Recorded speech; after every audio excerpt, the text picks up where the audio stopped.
we are going to do this is to offer them to the Minister of Devolution that here it is, this depot, we do not do any other business. You can use it to stock your stocks. And we'll charge you a little service charge, and that is it. And we believe that kind of policy would really help even the Minister of Devolution to know where their relief food is, and the Strategic Grain Reserve to actually map out the whole country and know where their food is. We framed our conversation today around food security. Yes. And we know that the East African community has a regional food security plan. Yes. So is there a regional strategic reserves plan? The regional strategic reserve plan, which is there's a paper that is going out to form the Eastern Africa Commodity Exchange. And the thinking about this is that nobody needs to keep food in in a store. The food should be available in the market, and there should be a dashboard that shows you where food is, where food deficit is, and this dashboard can only be available if we have a commodity exchange. Everybody will know where maize is and how much of it is and at what price it is, so that the interventions can be done at that level rather than wait for speculations or wait for people to die without knowing whether there is food in Kilifi or not. The dashboard, the exchange will really help that out. Also, the other thing about food security is that as we move forward, if food can be produced cheaply in Rift Valley, then a policy that encourages people to continue producing what they can produce cheaply then needs to come out. And I think work is underway in this, so that areas that produce certain foods are actually encouraged to produce certain foods. Thank you, guys. Charles, you had a contribution to make. Yeah, you are in competition with the other millers in as far as purchase of maize is concerned. Yes. You have talked about payment being dependent on the efficiency of depot managers. Yes. Do you people have a charter to indicate that a farmer should be paid within this period once they supply their produce? Yes, we do have a charter, and it's like any shop. If you sell something, you're supposed to be paid immediately, and that's what I'd like to see. That you bring your materials today and you're paid today. Isn't, Charles, your point having to do that if you have these standard operating procedures Yes. and you have a depot that doesn't adhere to them, that you should be able to take some sort of punitive measures? Absolutely, absolutely. And because from what I can hear, somebody exist? says your prices are good, but pay on time. It's not one person, it's not two people. Yes. They are representation of a big number coming from North Rift.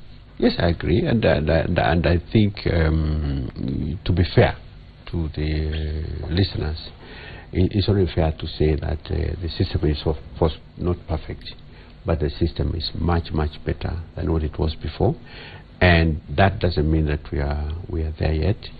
We are moving ahead. What I would like to see is you bring your materials, you get paid today or the following day. So I would like to assure my commitment to that. Let's stay with this then. So if any of these people, farmer suppliers who have written to us complaining about late payments, were to come to you and say, haven't been paid late, what would you do and about that? And your charter says 1 week, like you What would you do about that? Yeah, definitely we'll take action about that, because we normally we buy when we have the money. Okay. So what are you saying to people then who feel that they've been paid late? Can they contact you? Should they come to your offices? Yes, what should they do? If anyone feels that for the payment for materials that you've delivered has been delayed in a manner that dictates that probably there's corruption or it is being delayed because of inefficiency, please contact us. You can even call me, and I can assure you I'll come to Kitale, I'll come to Kisumu, if that is what it takes. One person who is not served well is bad enough for me. Will you go to Nyahururu? William is complaining. Yes. He says the idea of government selling fertilizer through the NCPB is great. The bad thing is that Nyahururu fertilizer is rationed. You can only get a number of bags, only to find it later being transported at night to private traders. Very sad indeed. I agree with him. It's very sad if that is really happening. But I already said that we had an investigation, we had a thorough overhaul. I'll be very surprised if somebody will even attempt to do such a thing this time round. Maybe so if I know the worst punishment I can get is being sacked, I will have made my money. Maybe somebody needs to go to the jail. Yes, people are going to jail. People are going to jail. I just said what I have done from the board level. But anybody with criminal issues will go. Let's get some mathematics here proper. You say the production in this country, you can produce 8 million bags. 8 million bags is available in the market. It's available in the market. It's also available in the market right now. You are saying you can only buy 1 million. You can only buy 1 million. And you ask the millers to come and buy from you. Yes. Why would they want to do that? They want to do that because there's a cycle of supply and demand. Right now, the millers doesn't need to buy from us because they get materials from the farmers directly and all that. But there's a period, not about May, June, that is usually critical, and you find the millers do not have materials. They don't have maize. And if you look, even this year, there's a period that came and the millers came up and they were all up in arms, were saying we don't have maize. We don't have maize. Where was the maize? So it's that cycle. This is a dry spell that comes, that there is no maize coming from everywhere. Yeah. So that is a time that we need to offload.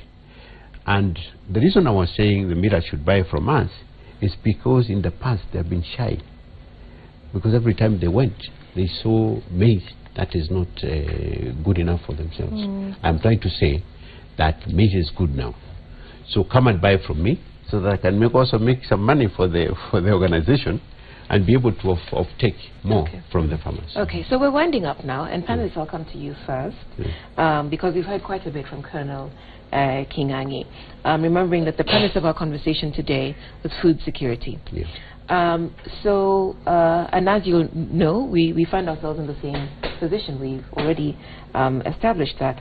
So how do we ensure that next year, this time next year, we're not saying that there's a drought, there's a famine, and we don't have enough food? I'll start with you, Mutegi. I think the National Cereals Board should be given more teeth and more money.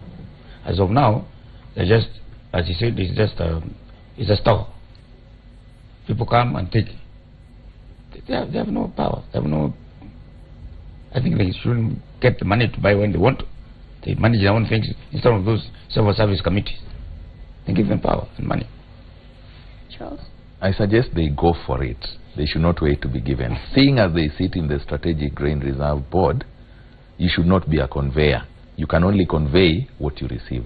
You should transform yourselves into an ideal post-harvest management strategist or expert by getting involved more from the production level. Take it away from post-production. Take it from this policy level, production level, all the way to the consumption level. Because as it is, somebody in Tana River needs food. You are here saying there is food in North Rift. The issue of the food getting from North Rift to Tana River is not your mandate.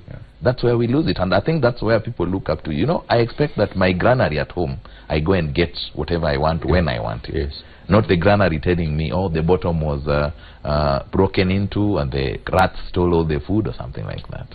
You need to be more proactive. Okay. Charles's point really is that you need to emphasize on the strategy in your name, strategic grain reserves. Yes. You need to be more strategic. So as you wind up then, what assurances can you give us that this time next year we won't be in this position? Let me first of all thank the panelists, Joe and Charles, for your remarks. It is true that perhaps some policy adjustments need to be done so that we have more free hand in purchasing more both the strategic food reserve stocks and the subsidized fertilizer component. That I really thank the panelists for having that understanding about our position. What assurances should I give? Number one is that we have done a lot of reforms in National Cereal Produce Board in terms of bringing efficiency and bringing transparency in the system.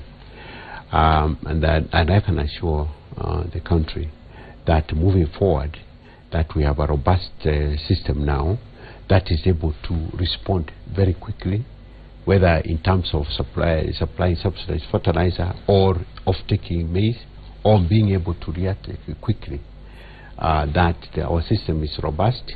Our product has expanded. We have now rice, and we are going to pulses, and we are also willing even to do business in the meantime, because we do not just exist for strategic grain reserves. A very quick question I have to ask before you leave. You contested the last election, and you hope to contest the next election. To what extent do your political ambitions hamper your delivery? Your delivery. My delivery.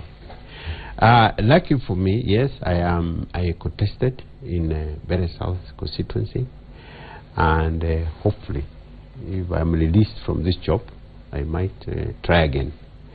Does it affect my delivery? No, it doesn't. Because it doesn't make you too cautious? No. You've had my conversation this morning. I've been very candid, very open, and why should I be cautious? I am a leader. I lead where this is where I am now, so I have to deliver here. If time comes for me to go to the constituency, I'll go there and I'll take up the mandate and deliver there. Thank you. So our time is up, and I'll thank our guest, Colonel Jeffrey Kinyangi, the chairman of the National Cereals and Produce Board, for being as candid, you claim, as you were with us. I'll also thank our panelists for taking